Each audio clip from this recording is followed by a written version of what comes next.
नमस्कार, बहुत बहुत स्वागत है आपका।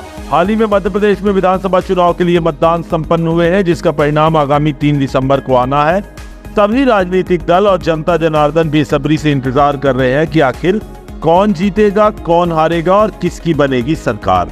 हर गली, नुक्कड़, मोहल्ले, शहर शहर और गांव गांव यही चर्चा आमो खास है। सबके पास अपने अपने तर्क और दावे हैं कि हो न हो यही जीतेगा और फला पार्टी की ही बनेगी सरकार।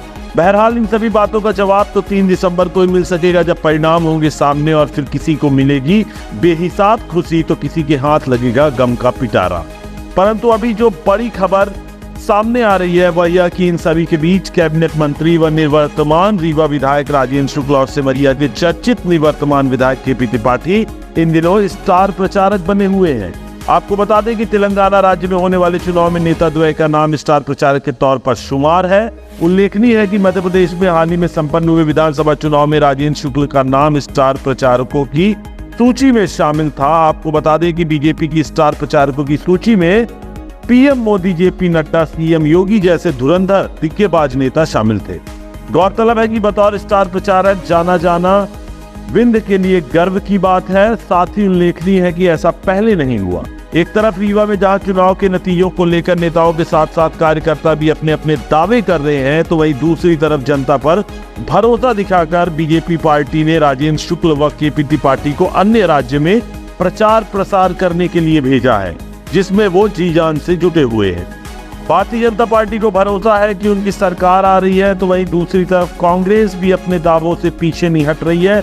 अब इसका जवाब तो केवल जनता के पास है कि उसने किसे चुना है। प्रचार प्रसार के दौरान दोनों विधायकों ने कार्यकर्ताओं के साथ आंध्र स्थित मल्लिकार्जुन ज्योतिर्लिंग के दर्शन किए। मजेदार बात यह भी कि रीवा में चुनाव के पहले जिन नेताओं की आंधी दिख रही थी, उन नेताओं का अब कहीं पता भी नहीं चल रहा है। चुनाव के पहले तो एक दूसरे पर जमकर आरोप प्रत्यारोप लगाए गए थे, या एक दूसरे को फंसाने और जनता को बरगला कर वोट हासिल करने की साजिश भी हो सकती है।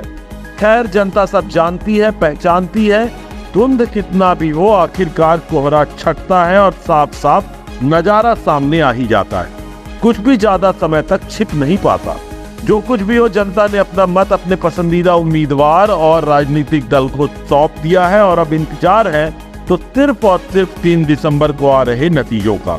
तो वही राजेंद्र शुक्ल और केपी त्रिपाठी की जोड़ी अन्य राज्यों में स्टार प्रचारक बनकर खुद का और रीवा का मान बढ़ा रहे हैं। साथ ही रीवा में कांग्रेस पार्टी स्ट्रॉन्ग रूम में तकनीकी खामियों से गुल हो जा रही सीसीटीवी विजन को लेकर हमलावर और सशंकित है, और लगातार कांग्रेसी नेता इसकी शिकायत करते नजर आ रहे हैं। और उम्मीद यही है कि आगामी 3 दिसंबर तक मध्य प्रदेश के साथ साथ रीवा में भी इसी प्रकार के दृश्य आम रहने वाले हैं। नमस्कार, जय हिंद।